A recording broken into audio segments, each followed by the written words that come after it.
시청자 여러분 안녕하십니까? 리치투게더입니다. 이번 영상은 투자와 트레이딩 2부 트레이딩 편입니다. 저는 지난 시간 투자 편에서 투자는 무조건 해야 하는 것이고 무조건 연금 상품부터 해야 한다고 말씀드렸습니다. 지난 영상에 추천 연금 펀드도 소개해드렸으니 아직 안 보신 분들은 한번 시청하시기 바랍니다. 트레이딩 전략은 매우 다양하지만 크게 4가지로 구분할 수 있습니다. 데이 트레이딩, 포지션 트레이딩, 스윙 트레이딩, 스캘핑, 이게 대표적인 트레이딩 전략입니다. 포지션 트레이딩은 투자에 가까운 개념이니 실질적으로 트레이딩 전략은 3가지입니다. 데이 트레이딩은 하루 안에 사고 파는 것이고 스캘핑은 초단위 거래를 하는 것으로 경제, 산업 이런 것들은 예측이 불가하니 주가의 반응만 해서 수익을 창출하겠다는 전략입니다. 현실에서는 성공하기 굉장히 어려운 전략이기도 합니다. 마지막 3번째 트레이딩 전략은 오늘 집중적으로 살펴볼 스윙 트레이딩입니다. 스윙 트레이딩은 기본적 기술적 분석을 통해 가격의 변동성을 이용해서 수익을 내는 것을 목표로 합니다. 저는 스캘핑을 할 때는 승률에 초점을 맞추어 작은 수익을 자주 먹고 스윙을 할 때는 승률보다는 수익을 추구하여 한번 맞췄을 때 쭉 먹는 거를 추구합니다. 최근에는 전업이 아니기 때문에 스캘핑은 안 하고 품이 훨씬 덜 드는 스윙만 하고 있습니다. 저는 이렇게 트레이딩을 합니다. 모두가 관심을 갖고 있는 종목 중 조용한 애들을 초간단하게 기본적 분석을 한 다음에 초간단하게 기술적 분석을 해서 포지션을 잡습니다. 트레이딩도 투자와 마찬가지로 너무 복잡하게 할 필요가 없습니다. 특히 저처럼 시간이 없는 직장인은 심플하게 가야 합니다. 그리고 열심히 트레이딩을 하면 안 됩니다. 개인이 기관과 다른 점 또는 유리한 점은 트레이딩을 하고 싶을 때만 하면 된다는 겁니다. 저의 트레이딩 전략 퍼스트 스텝입니다. 언론에서 쉽게 접하는 그러나 이슈가 없는 종목을 선택합니다. 왜냐면 스윙 트레이딩은 차트로 투자자의 심리를 읽어서 하는 것이지 이슈를 예측해서 하는 전략이 아니기 때문입니다. 예를 들어 니콜라나 모더나 같은 종목은 걸러야 합니다. 2번째 스텝입니다. 초간단하게 기본적 분석을 합니다. 기본적 분석은 예전에 제이 콘텐트리 영상에 했던 딱 그 정도만 하면 됩니다. 아직 안 보신 분들을 위해 요약해 보겠습니다.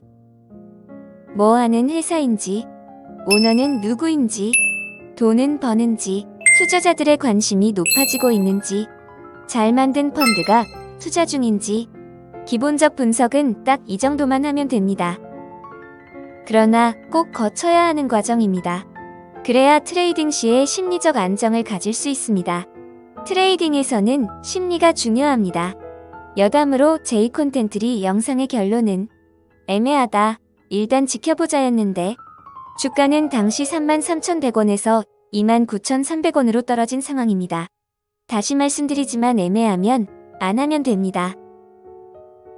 3번째 스텝으로 초간단하게 기술적 분석을 합니다. 캔들, 거래량, 그리고 보조지표 2개, 볼린저 밴드, 피보나치를 봅니다. 캔들도 모르고 트레이딩 하시면 안 됩니다. 스티브 니슨의 캔들 차트 투자 기법이라는 책을 꼭 보시기 바랍니다. 이 책은 캔들 차트 분석의 바이블입니다. 말씀드리고 싶은 2가지는 첫째로 시중에 많은 차트 분석 책이 있지만 선별해서 보셔야 한다는 것과 둘째로 결국은 자신의 성격과 성향에 맞는 트레이딩 기법을 직접 개발해야 한다는 것입니다. 제가 예전에 증권사에서 프랍 트레이더로 일할 때 경험을 말씀드리겠습니다. 실적이 안 좋은 트레이더가 옆에 앉아있는 실적이 좋은 트레이더를 테크니컬하게는 그대로 보고 복제가 가능함에도 불구하고 그게 안 됐습니다. 바로 심리 때문이고 성격 성향 때문에 더 갈 거 못 버티고 팔고 더 빠질 거 미련에 못 팔고 그러는 겁니다. 요컨대 어떤 고수가 여러분 옆에서 같이 트레이딩을 하고 있더라도 여러분만의 트레이딩 기법이 없으면 돈을 벌 수가 없습니다. 캔들은 심리 분석에 중요합니다. 간단히만 설명하겠습니다. 양봉의 경우 몸통 아래가 시가, 몸통 위가 종가입니다. 그리고 머리가 고가, 꼬리가 저가입니다. 1분봉이면 1분 안에 시가, 종가, 고가, 저가를 확인할 수 있는 겁니다. 음봉의 경우는 반대입니다. 몸통 하단이 종가, 몸통 상단이 시가입니다. 머리 꼬리는 똑같이 고가, 저가입니다. 실제 사례입니다. 전일보다 오르면 녹색, 내리면 빨간색이 아닙니다. 참고로 한국과 일본 캔들 색깔은 양봉이 빨강, 음봉이 파랑입니다. 여기 보시면 전일보다 주가가 하락했음에도 불구하고 양봉으로 표기가 되었습니다. 왜냐하면 장시작의 개파락으로 시작해서 쭉 끌어올려 종가가 시가보다 높았기 때문에 전일 주가와 상관없이 양봉으로 표기되는 겁니다. 아무튼 여기에서는 긴 꼬리 달고 올라왔죠. 매수 신호입니다. 실제로 쭉 올랐습니다. 반대의 경우를 보겠습니다. 전일보다 주가가 상승했음에도 불구하고 음봉으로 표기됩니다. 최근에 갭상승이 있었죠. 일단은 이것만 봤을 때는 매수 신호입니다. 다음으로 거래량입니다. 거래량에 대해서 알고 싶은 분은 이 책을 추천합니다. 거래량도 역시 캔들과 마찬가지로 볼 줄 모르면 트레이딩을 하지 않아야 합니다. 거래량을 통해 어느 정도는 주가가 선행하는 방식을 판단할 수 있고 투자자의 심리를 식별할 수 있습니다. 투자자의 심리, 트레이딩에서 굉장히 중요합니다. 차트로 심리를 읽으려면 꾸준히 차트를 봐온 종목, 즉 주주들을 오래 봐온 종목, 그래서 주주들의 성향을 알 수 있는 종목이어야 합니다. 예를 들어 이런 겁니다. 이 사람들 이럴 땐 이렇게 대응할 것이다. 이게 보이는 겁니다. 주의하실 점은 종목의 주주는 바뀜이 있다는 점입니다. 오래 하다 보면 참여자의 심리가 보입니다. 절대적인 거래량도 중요하지만 여기서는 OBV를 말씀드리겠습니다.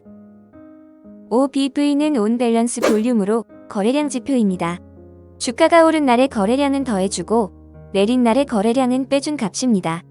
OBV가 상승 추세에 있다는 것은 매수세가 몰려들고 있다는 것이고 이것은 주가 상승으로 이어질 가능성이 있다는 것을 의미합니다. 반대로 하락 추세에 있다는 것은 매수세가 빠져가고 있다는 것이고 주가 하락으로 이어질 가능성이 있다는 것을 의미합니다. 다시 차트를 보겠습니다. 보시는 차트는 디즈니 일봉 차트입니다. OBV가 빠질 때 주가가 쭉 빠지죠. 지난 5월 중순에는 그 반대의 현상이 일어났습니다. 그리고 최근에 5월 중순과 같은 상승 흐름이 나오고 있습니다. 지금까지 캔들 그리고 거래량에 대해 살펴봤습니다. 다음으로는 보조지표입니다. 보조지표는 굉장히 다양합니다. 모두 다 후행지표이긴 하지만 나름의 특장점과 한계점이 있습니다. 많이들 쓰시는 게 이평선, 단순 이평선이나 가중평균 이평선, RSI, MACD, 스토캐스틱입니다. 저는 볼린저 밴드와 피보나치를 사용합니다. 볼린저 밴드 관련해서는 다른 거 볼 필요 없이 볼린저가 직접 쓴 이 책을 보시기 바랍니다. 책 제목은 볼린저 밴드 투자 기법입니다. 책 소개에서 많은 트레이더들이 신뢰하는 주가 예측 기법이라고 하는데 실제로는 그렇게 많이 쓰진 않습니다. 저는 볼린저 밴드를 책에 제시된 기법과 정반대로 쓰고 있는데 꽤 유용해서 말씀드리려고 합니다. 볼린저 밴드는 표준 편차 개념에 대한 숙지가 있으면 더 잘 이해할 수 있지만 쉽게 말씀드리면 밴드 상단과 하단 사이에서 주가가 움직일 확률이 95.44%라는 것으로 결국 주가가 밴드 안에서 움직인다는 것입니다. 볼린저 밴드 활용법은 주가가 밴드 내 상단과 하단에서 움직인다는 바로 이 점을 착안해서 캔들이 밴드 상단을 터치하면 쇼팅 공매도를, 캔들이 밴드 하단을 터치하면 롱 매수를 하는 것입니다. 이게 정석입니다. 말씀드렸다시피 저는 정석과 반대로 볼린저 밴드를 사용합니다. 기억하시나요? 스윙 트레이딩은 승률보다는 수익입니다. 95.44%가 아닌 4.56%에 해당할 때 주가는 쭉 갑니다. 디즈니를 예로 보겠습니다. 여기서 저는 볼린저 밴드를 20일 표준 편차 2로 세팅했습니다. 지난 4월에 일봉이 밴드 상단을 계속 뚫으면서 상승하죠. 정석으로는 밴드 상단을 터치하면 주가가 떨어져야 합니다. 물론 대부분 그렇습니다. 정확히는 95.44%의 확률로 그렇습니다. 그러나 이때는 먹을 게 없습니다. 수익을 많이 못 냅니다. 스캘핑이라면 모를까 스윙이라면 4.56%의 승부를 보셔서 쭉 먹어야 합니다. 올 3월을 보실까요? 밴드 하단을 터치하면서 계속 내려오죠. 캔들 분석으로도 지난 4월과 올 3월이 각각 상승과 하락 국면이라는 것을 알 수 있습니다. OBV 신호와도 일치합니다. 지난 4월에 매수세가 계속 붙죠. 올 3월에는 매수세가 계속 떨어집니다. 캔들, OBV, 볼린저 밴드 3개 모두 동일한 신호를 보낸 경우입니다. 물론 신호가 일치하지 않는 경우도 있습니다. 이럴 때는 그러니까 애매할 때는 깔끔하게 트레이딩을 안 하면 됩니다. 마지막으로 보조 지표 하나만 더 보겠습니다. 바로 그 유명한 피보나치입니다. 바로 황금 비율입니다. 황금비는 모나리자, 레오나르도 다빈치의 인체비례, 피라미드, 미켈란젤로 작품에서 찾아볼 수 있습니다.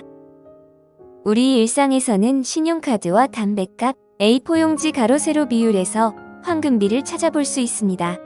이뿐만 아니라 해바라기, 태풍과 은하 수영태 등 자연에서 무한하게 나타나고 있기 때문에 우주 전체가 피보나치 수열로 이루어져 있다는 얘기가 나옵니다.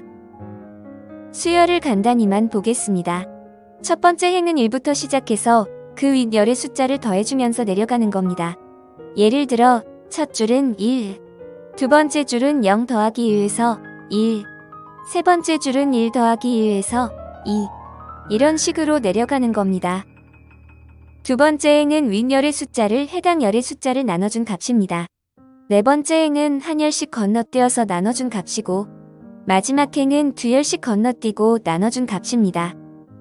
쭉 내려가서 보면 어느 시점부터는 61.8%, 38.2%, 23.6%로 고정되는 것을 확인할 수 있습니다.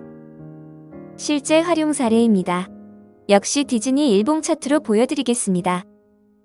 피보나치 선을 긋는 방법은 보조 지표에 들어가서 피보나치를 선택하고 고점을 클릭해서 저점까지 드래그해서 그려주면 됩니다.